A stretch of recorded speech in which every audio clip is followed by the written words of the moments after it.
कर्मण्येव अधिकारस्ते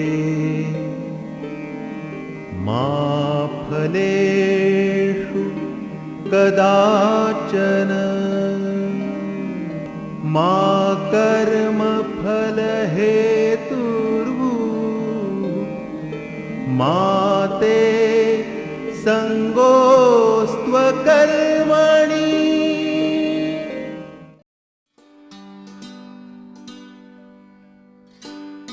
Happiness is an elusive state of mind, not to be gained by clumsy pursuit. It is given to those who do not sue for it. To be unconcerned about a desired good is probably the only way to possess it.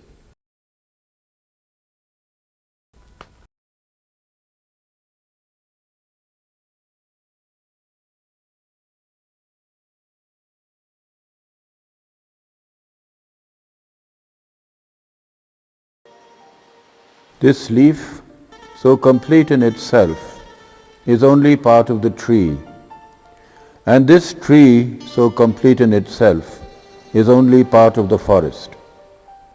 And the forest runs down from the hill to the sea, and the sea, so complete in itself, rests like a raindrop in the hand of God.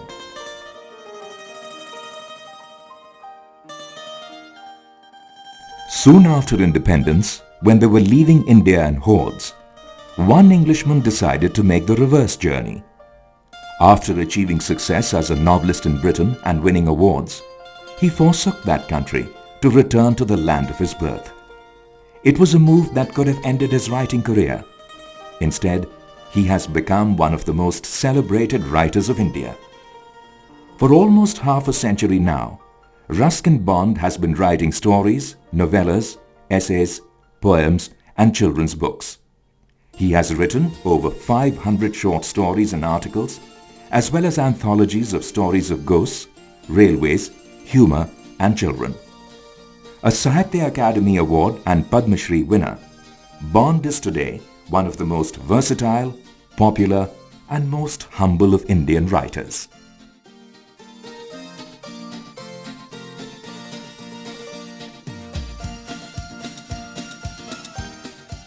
Here we are in Landau, Mussoorie, which I am strongly tempted to call Bondistan, because the Raja of Landau, Mussoorie lives here in this humble palace.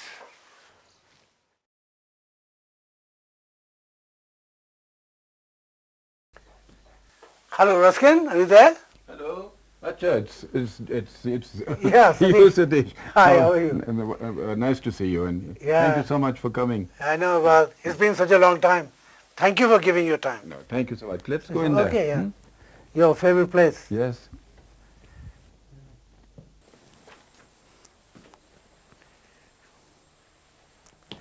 So this is the view, the famous view which you mention in your books. Ruskin, tell me about your early life. I've always wondered, why did you come back to India? It's a long story when I look back on it. When I first went to England, shortly after leaving school, I really had no idea if I would come back or not. And my mother and stepfather had sent me off thinking I'd probably do better for myself out there. But the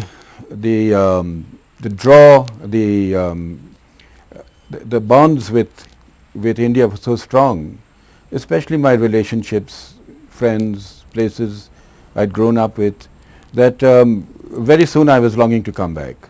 It is very interesting that your first novel was published by the same woman, and Diana Athill, who published Naipaul, and you won one of the most prestigious awards an Indian writer could win in those early days. Yes, the Rees Prize was prestigious, although it wasn't worth a great deal of money. In fact, book prizes then did not carry very large sums of prize money as they do today. So you had to really continue working hard. You couldn't just sit back on your laurels. Here, in Doon Valley's Astley Hall, lay the little flat where the adventure of writing really got underway for Bond. Working away in the light of a kerosene lamp, Bond also found time to gaze at college girls walking or cycling past Astley Hall. In The Lamp is Lit, one of his many autobiographical pieces, Bond tells us that when he came back to Dehradun after a 3-year stint in London, he had just 800 rupees to start a new life. After that day in 1955, Bond has firmly stayed put here. Bond's love for the mountains and walking about in mountain towns is a very important part of his amiable personality. In Rain in the Mountains, he says, "My greatest pleasure lies in taking a path, any old path will do, and following it until it leads me to a forest glade, or village, or stream, or windy hilltop." Several of his short stories are based on encounters amid these walks. Tigers Forever, An Island of Trees, A Bond with the Mountains. The titles themselves provide a good illustration of his passion. And it was here that he met and was enchanted by a hill girl, Binya. An affair that he recounted with extreme subtlety and sensuousness in Binya Passes By. I do remember Binya, this lovely girl who used to roam around in the forest with her cows. And I put her in more than one story. First in The Blue Umbrella, where she's a young girl. And later when she's older, she features in Binya Passes By, which is a more romantic tale in which I get involved as the narrator. And it all happened not too far from here, but on the next hill, near Paritibba, Hill of the Fairies. Yeah. Did she know you? Yes, I knew her parents and her family. They lived in on the outskirts of Missouri, and had a bit of land they used to cultivate. Yeah. Where is she still alive? Oh yes, not in Missouri, but I believe back in the ancestral village in the hills, and she is now, I think, the mother of three or four children. Would be well into her 40s. So. You wrote there's a lovely poem you have written. What's that? Blackbird. Blackbird on the wing, bird of the forest shadows, black rose in the long ago of summer. This was your song.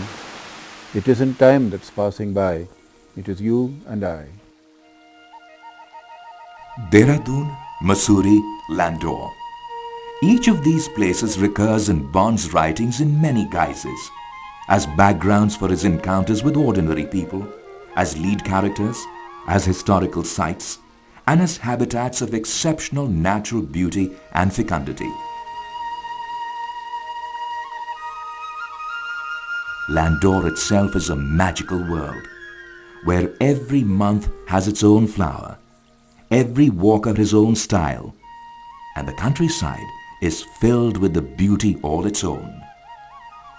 All of these he remembers with gentle irony and affection.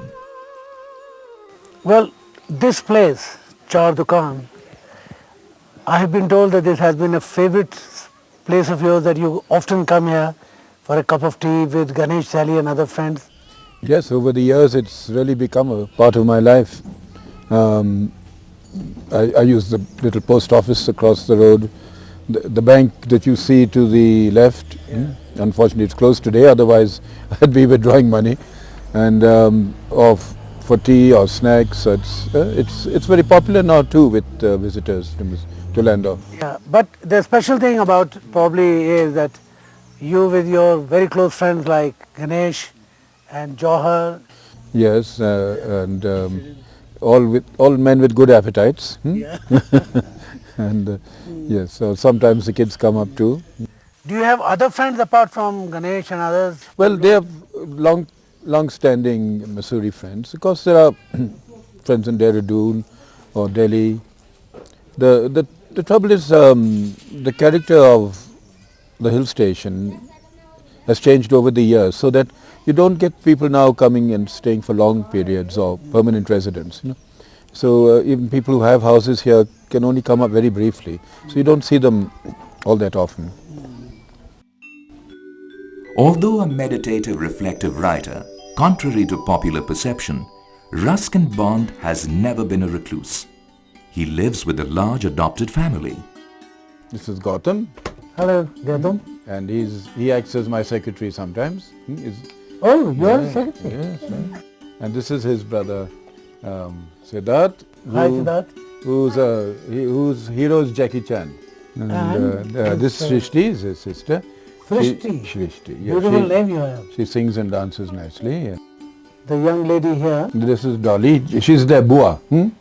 And they trouble her a lot. Unlike most Indian English writers today, Ruskin Bond's writings are full of ordinary, poor, lower-class Indians. Today's writers either don't see the less advantaged, or when they do, it's from a middle-class perspective.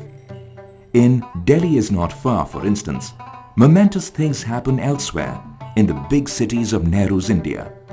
But in dull and dusty Pipal Nagar, each day is like another. The dreams here are small.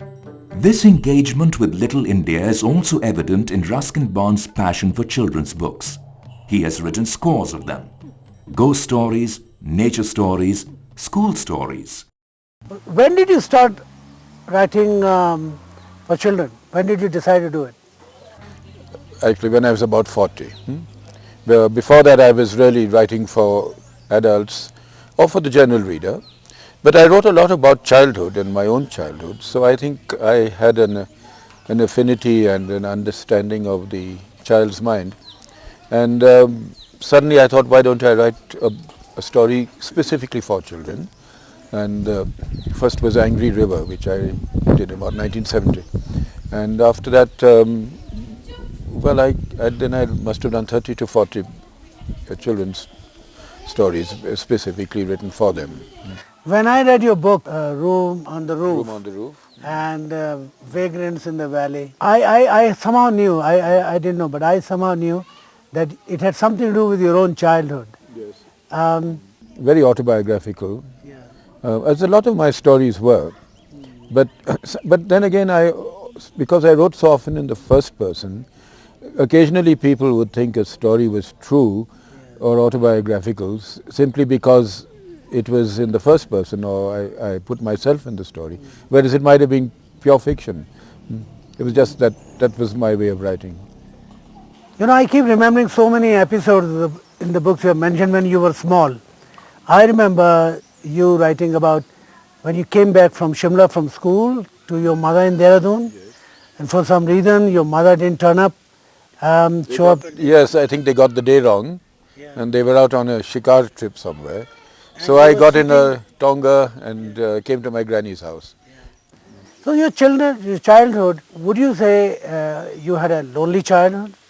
It was at times lonely. I think particularly after my father died, when I was about 10, and he'd been a good and close companion. And I did, certainly, it left a big gap in my life. And you missed him a lot. I missed him a lot, and I'd learnt a lot from him, and he'd introduced me to books and films and music, and we would go on long walks together, and so we were friends as well as being father and son. So I did certainly miss him a lot. Despite his evident Indianness, Ruskin Bond has also maintained his links with his own peculiar historical origin, the Anglo-India. He has written books on hill stations set up by the earliest English visitors, has edited anthologies of ghost writings, railway stations, train stories, and various other written memorabilia associated with the Raj. After all, I grew up in pre-independence days as a small boy. 1947, I was 12.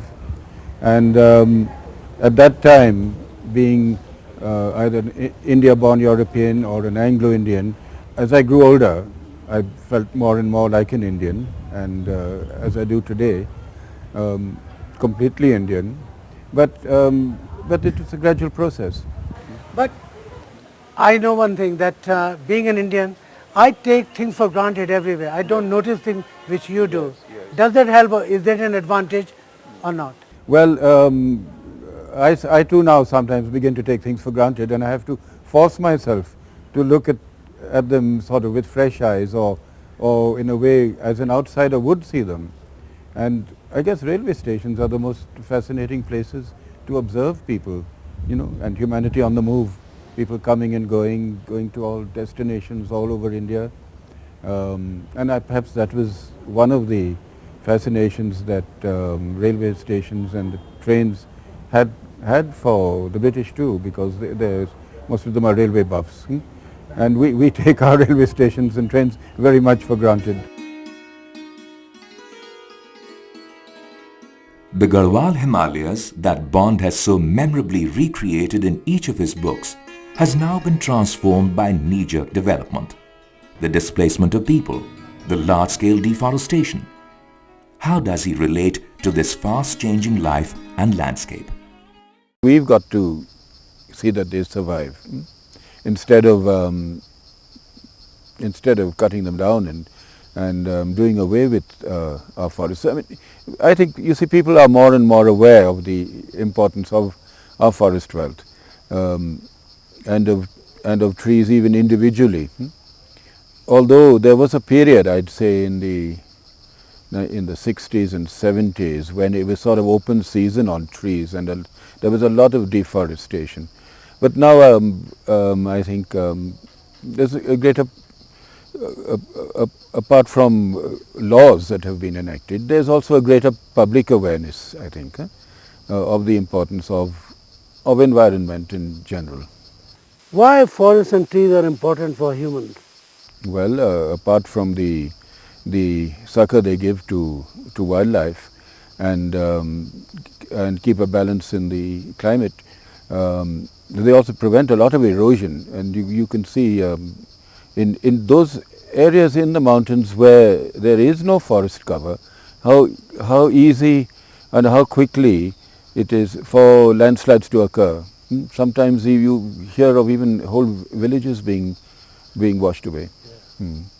And you'll find that happens in areas where it's just usually bare hillside and just not enough tree or forest cover to hold the earth and hold the land.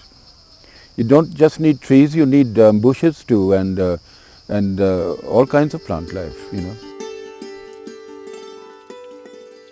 Recently, Ruskin Bond also compiled an anthology of great Indian love stories, thus completing his engagement with India by travelling into times past. Set in regions of great natural beauty, where Kamdev, the god of love, picks his victims with consummate ease, these stories and lyrics celebrate the myriad aspects of love. Very few Indian writers can boast of such a wide range of interests. You have done this collection of famous Indian love stories. I was very impressed. You must have spent a lot of time studying it. Well, studying certainly sources for making up this collection. One was a collection of classical Indian love stories, and the other love stories from around the world, for which I did a certain amount of reading. But at the same time, of course, I did, when I was in my 20s, go through my so-called romantic period, when I wrote a few love stories, and stories like Night Train at Deoli and others in that vein. Well, I love this thing about you. You have mentioned in your books that you had some kind of romances, but they did not really materialize into a full-blown love affair. I guess they often were stories of unrequited love, and maybe that's the story of my life. But at the same time, I feel that maybe that was how it should have been. In 1993, recognizing his importance as a modern Indian writer, Ruskin Bond was awarded the Sahitya Akademi Award for his book, Our Trees Still Grow in Dehra. This Sahitya Akademi Award must have come as a great relief, because it came at a time when things were not looking very good. That's right. It was given to me in 92 or 93, and it was a time when I was financially not very strong. So it did help, and it also perhaps brought me to the attention of publishers and the reading public. And I think it was something for which I was very appreciative. Soon after, he was awarded a Padma Shri as a mark of his outstanding service to Indian literature. But it is not these honors that he was after, he says. When I was only 17, I wanted desperately to be a writer. My early efforts did not meet with much success. No one encouraged me or raised my flagging spirits. At the time I was living with relatives in Jersey, one of the Channel Islands of England, and earning £3 a week as a clerk in a grocery store. Late one evening, when I was feeling particularly discouraged, I went for a walk along the seacoast. I felt like a small bird caught in a tempest. And then something touched me, something from the elements took hold of my heart, and the depression left me. I felt as free and powerful as the wind. And I spoke to the genie in the swirling darkness and called out, "Yes, I will be a writer, and no one's going to stop me." More than 40 years later, the writing is still happening, although at times it's still a struggle. But whenever I feel like giving up, I try to recapture that moment when earth and sea and sky were one, and then the writing begins again. Ruskin Bond does not like leaving his mountain abode. He usually wakes up late, reads and writes a little, goes for a walk in the evening, and then spends the evening socializing and interacting with his friends and acquaintances. Delight and joy, he says, cannot be planned for. They come unexpectedly. Time, place, and emotion must coalesce. Hence the rarity of such occasions. Delight cannot be planned for. It makes no appointments. Almost always, it's the unexpected that brings us joy. It may only be a shaft of sunlight slanting through the pillars of a banyan tree, or an emperor's first glimpse of a winding river and the world beyond. Rusty, the 16-year-old hero of Bond's first book, does not like things English at all. He's bored by his guardian, English food, and lots of other interesting English customs. Exactly like Rusty, Ruskin gave up the English life of his ancestors to break away into the great Indian bazaar. At the end of that same first novel, Rusty is told by a character, "You will be great one day, an artist, a painter, or maybe a writer. Yes, a writer, a great writer." So now that Ruskin Bond has become a great writer, has he discharged his debts to the little Rusty inside him? Ruskin, you've been writing books for more than 50 years now. Do you remember how many books you've written? Well, I've just realized that 50 years is a long time, and in that time, certainly well over 50 books have been published. I'd say close to 80. But I don't know exactly how many. I've always felt it's sort of unlucky to count. I'm a little superstitious. But a lot of these titles were published in the last 10 or 20 years because the book industry in India was in its infancy back in the 1950s and 60s, when I was really producing a lot of my work. And at that time I had to publish in magazines and newspapers. Fortunately, things have improved in India book-wise. Can you say, when you look back at your career as an author, does it give you a sense of satisfaction? Are you happy? You think that you got a sense of achievement? Yes, I'm happy. I think you could say that I'm a writer with no regrets, because basically I've I've been very lucky in that I've been able to make a living doing what I enjoy doing, which is writing stories, essays, poems, and books for children too. So that gives me a feeling of having achieved something, a feeling of fulfillment. Although one always feels one can do a little better, write better, bring out better books, better stories. And one should always aim, one can't be perfect, but one should aim at perfection, I think. And in that way one would continue to develop as a writer, as a person. You have won awards, you've become a Bollywood writer, your stories have been turned into films. Well, tell me, what is the one high point of you as an author? Can you tell me one? Very difficult to think of a particular high point, but certainly I guess the publication of one's first novel would be a high point in any writer's life, as it was in mine, because I was so young at the time, still under 20, when I published my first. And you could say the first is often the favorite child.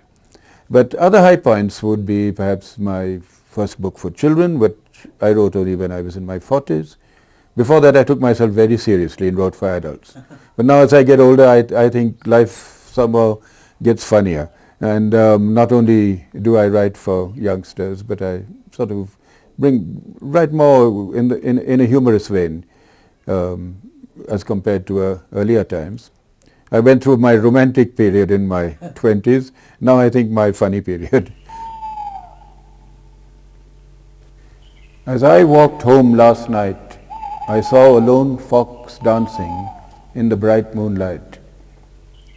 I stood and watched, then took the low road, knowing the night was his by right. Sometimes, when words ring true, I'm like a lone fox dancing in the morning dew. For millions of Indians, adults and children alike, this Indian Englishman presents the supreme spectacle of a lone fox dancing away eternally. Long ago he ran away from school and then from England, where he was a literary sensation long before most of today's celebrity writers were born. He gave up that fame and celebration for something quieter, something simpler, something gentler. The world has moved on. Ruskin Bond is now a famous writer and lives with a large adopted household in the most modest and unassuming of ways. With each passing year, he seems more and more an extension of the very habitat that has become synonymous with him. Dance on, old fox, for we remain as mesmerized today as we were when we first encountered the restless Rusty, getting rusted amidst discipline, longing to be set free, to be left to dazzle like the flight of the pigeons, fulfilling his bond with the mountains. This land is mine, although I do not own it. This land is mine because I grew up on it. This dust, this grass, this tender leaf and weathered bark, all in my heart are finely blended until my time on earth is ended.